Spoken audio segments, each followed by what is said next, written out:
Have you ever wondered what hides behind the walls of an old house and who might be watching when you think you're alone? Tonight, 5 chilling stories, real events told by those who lived through them. They defy logic, but they're impossible to forget.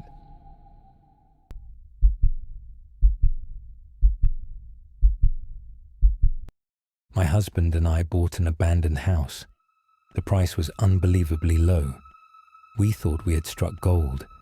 The house was old, but we were young, full of dreams. We imagined a garden, a home of our own, not an apartment in a concrete jungle. We started renovating right away. My husband had grand plans. I was the assistant, tearing down wallpaper, cleaning, hauling trash. But the wallpaper, it covered everything. Walls, ceilings, even doors. Layer after layer. Peel one, and another lies beneath, and another. It became almost satisfying, like peeling the skin from sunburn, or unwrapping a fruit. It felt like I was stripping the house of its past, bit by bit.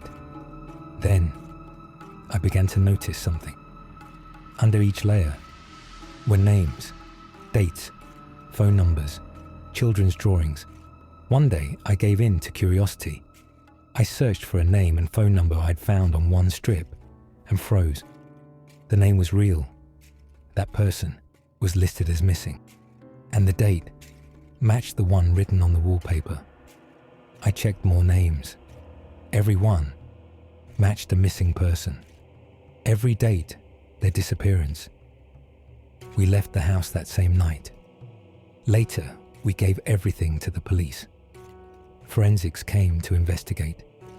My husband was away, so I stayed. Then, one of the experts said, "Yeah, it's human." Human? "Where are the wallpapers you removed?" he asked. "Do you realize you weren't peeling wallpaper?" We sold the house for next to nothing, but we told the new owners everything. I could never live there again.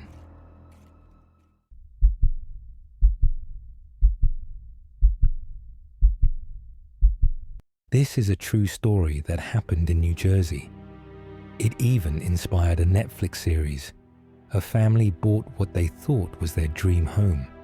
Over $1 million. A beautiful house in a quiet, wealthy neighborhood.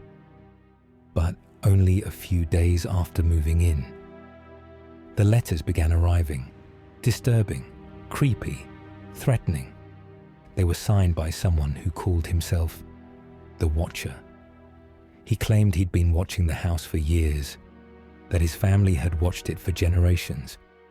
And now, it was his turn. He wrote, "Have you found what's hidden in the walls? Do you know why I'm here?" And then, the most terrifying line, "Now I know your names, and the name of the young blood you've brought me." That was enough. The family fled. They believed the previous owners knew, but never warned them. The Watcher never wrote again, but the fear never left.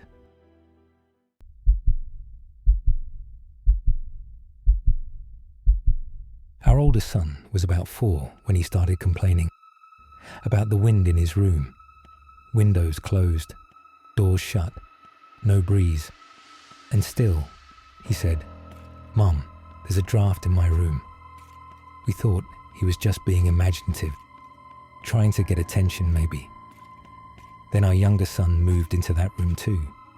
He was just 2 years old, still couldn't talk, only cry. And he cried a lot, waking up 5, 6 times every night, screaming. We took turns checking on them, every single night. This went on for nearly a year. Then we moved, we braced ourselves. New home, new stress. We thought the younger one would cry even more. But from the first night, he slept. No crying, no waking up, just peace. A few months later, our older son said to me, "Mum, remember how I couldn't sleep in the old house? It was because of the wind." I froze. He went on. Little brother always cried because of the wind. It wanted to play hide and seek with us. It woke us up every night. It wasn't a boy or a girl. It had long hair and a name that was both Alex. But now, it doesn't wake us anymore. And that's good, because I was scared. I didn't want to play.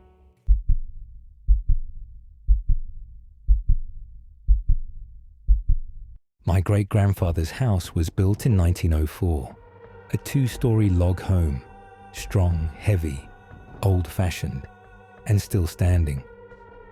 I've been living there for the past 15 years. Out of everything I've seen or heard in that house, nothing shook me like what happened to my brother. About 10 years ago, he played in a punk band. They used our old barn as a rehearsal space. Only on Sundays, always into the evening. The barn also had our wood-burning boiler. So after every session, my brother would go back inside, turn things off, make sure everything was okay. That night, it was already dark. He gave his friends the car keys, told them to wait in the truck, then headed back into the barn to grab a food container he left behind. As he walked inside, he saw something, just out of the corner of his eye, a figure, shadowy, in the corner. He turned, nothing. But the fear was instant, visceral, deep. Our parents always taught us, if you feel something's wrong, pray or curse out loud. My brother cursed. He said, "I don't have time for this crap." He grabbed his container and headed for the exit, turning off the lights one by one. The final switch was across the barn, near the back door. He had to walk in near total darkness, and the whole time, he felt something behind him. He never turned around. He slammed the door shut, ran toward the car, sat down, buckled up, tried to calm down. And then, one of his friends asked, "Hey, your brother's not coming with us?" My brother froze. "What do you mean? He left for work hours ago." And they said, "Then, who was walking behind you when you left the house?"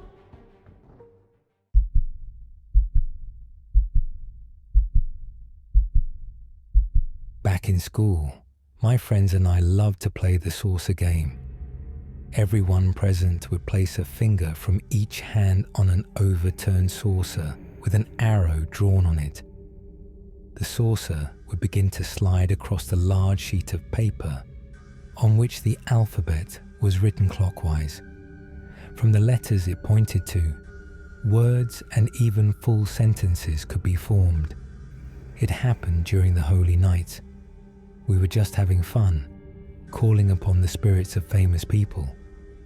Then came the turn of Vaughn. We started talking with him, and it wasn't really frightening, because everyone thought it was just a game, that someone in the group was secretly pushing the saucer. Then we asked Vaughn to write a poem, and he did. We were stunned. I copied it onto a sheet of paper. Since there was no internet at the time, it was around 1990, we couldn't verify the poem right away. We wrote it down and then forgot about it.